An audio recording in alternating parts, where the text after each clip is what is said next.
So with the Cardiff Half Marathon coming up, I thought I'd create a little video for all my running friends so they have some idea on how to warm up on race day. So the typical warm-ups that we do, you see all these dynamic movements, maybe you're doing a little bit of a jog, a walk, going into some strides. So you see lots of athletes doing that before the race. The only thing is, with a big race like Cardiff Half, you then go into your pen and you might be there for like half an hour before you actually move. So any warm-up that you've done is kind of wasted really. So how can you keep your joints and muscles kind of mobile, keep the blood flow going, maybe keep your heart rate up a little bit. So what I tend to do when I'm in the pen, obviously you're surrounded by people, so you haven't got a lot of space. So how can you move your body without sort of nudging people and hitting people in the face? So if you think about going from our toes all the way up, I'll show you what I do. So first of all, with our feet, you want to be thinking about getting kind of mobility through like your big toe joint and obviously mobility through your ankle. So the easiest way to do that is to go up and down and alternate kind of heel raises. But as you do that, try and do it slowly so that you're engaging the calves at the back. Rather than sort of doing this quick action, really think about transferring your weight. So as you come down, one is coming down slowly as you're then transferring from one side to the other. So think about keeping your core engaged, keep your knees going forward. So you don't want your knees knocking as you do that. So this is kind of pointless. Really think about transferring that weight and controlling it. So now you're getting activation through the calf, so the soleus and gastrocnemius muscle. You're also thinking about hip and knee position. So your knees are coming forwards, which is the direction you want to go when you're running. You don't want your knees knocking. So just try and transfer your weight from one side to the other, raising up your heels.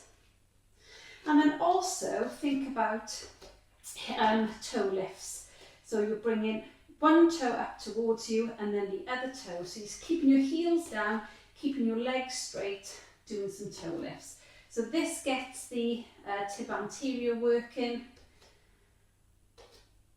and activated through the front part of your shin.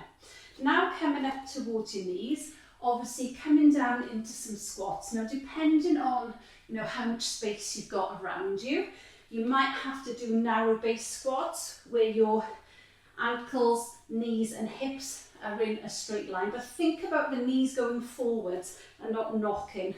So you're just coming down into the squat and back up. If you've got a bit more of a space and you can bring your feet out, you can come down and do some wider squats as well. But think about your knees going out in the direction of your toes rather than coming in there. Yes, you don't want them collapsing through your feet. You're going out. So strong through the feet. Almost imagine that you've got a bunch of grapes underneath each foot and you're squashing the grapes into the floor. So the more you press downwards through your foot and equally throughout your foot, the more muscle engagement you have through your legs. So you can really activate your leg muscles, your glutes, just through that foot pressure. So really being solid through the ground and through your foot. And then if we bring our legs back in, so now thinking about sort of hip and knee. So knee is now coming up towards your chest. So as you bring your knee up, you can give it a little bit of a hug towards your chest as well. So you're opening up the hip, stretching off all the glutes. But that supporting leg, think about squashing your grapes through that supporting leg. So you're strong through there and you can actually feel your quad working, your glutes working and your core. So as you're lifting up, your pelvis stays in alignment with your shoulders. You're not lifting sort of this hip is going out or you're crunching forward. So keep nice, strong, upright position. Posture is good. So now your core's engaged. So as you're lifting up, you're not collapsing. So now you're getting all your core muscles switched on. You're getting your glutes switched on, your hamstrings, your quad, whilst you're also then opening up the hip by bringing the knee to the chest. So you're just swapping from side to side, but be nice and strong through that leg. hopefully you should be able to do this without, with people still around you. So then we're thinking about sort of activating the hamstrings a bit more. So squash your grapes through the supporting leg, keep your pelvis level, nice and strong through the core as you bring your heel to your bum. So as you bring the heel to the bum, keeping the thighs parallel, so you're not bringing your knee forward yet, so you're not doing that, you're bringing heel to bum, feeling the hamstring work. So keep your knees pointing downwards, thighs together, core's engaged, so you're still trying not to like sway, yeah? Now you've got everything zipped up. So working on your posture, activation there. And then to open up the hips a bit more, you can come up and round and do some hip circles. Same thing, squash your grapes through that supporting leg as you come up and round, just opening up the hip, trying to keep your shoulders level with your pelvis. Try not to, like my balance, I'm wobbling a bit there, but try not to sort of fall over. And do the same on the other side. So strong through that supporting leg. Squash your grapes on that supporting leg as you come up and over. And then if you can, if you're able to, if you're not going to knock anybody, turn your foot so that you're actually rotating your hip. So with your right foot, as if you go into a 2 o'clock position on a clock. So you're turning your leg into a rotated position and then you're coming back behind. So try to keep your pelvis where it is. So try not to arch your back or move your pelvis, and just tense your buttock muscle as you pulse that leg behind you.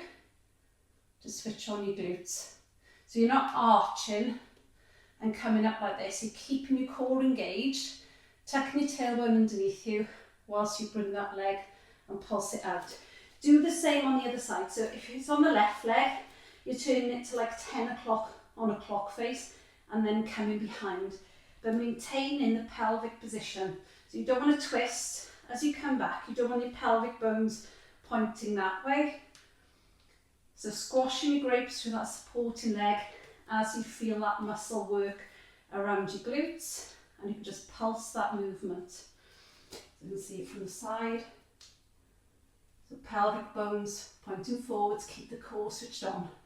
Shoulders are up and relaxed. And then come back. And then you can, to get your heart rate going a little bit more and get your arms involved, just start some marching on the spot. So keep your sort of elbows tucked in so you're not going to hit anybody, and see if you can do some marching on the spot.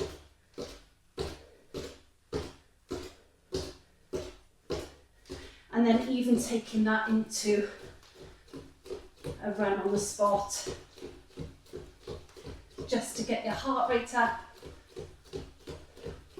be on your toes, nice and strong through your posture, and then bring it back down. So a few little things on what you can do from your toe all the way up to activate. Keep your joints kind of mobile, keep those muscles ready to go, get your heart rate up a little bit, because there's a long time waiting in those pens. And good luck for the Cardiff Half.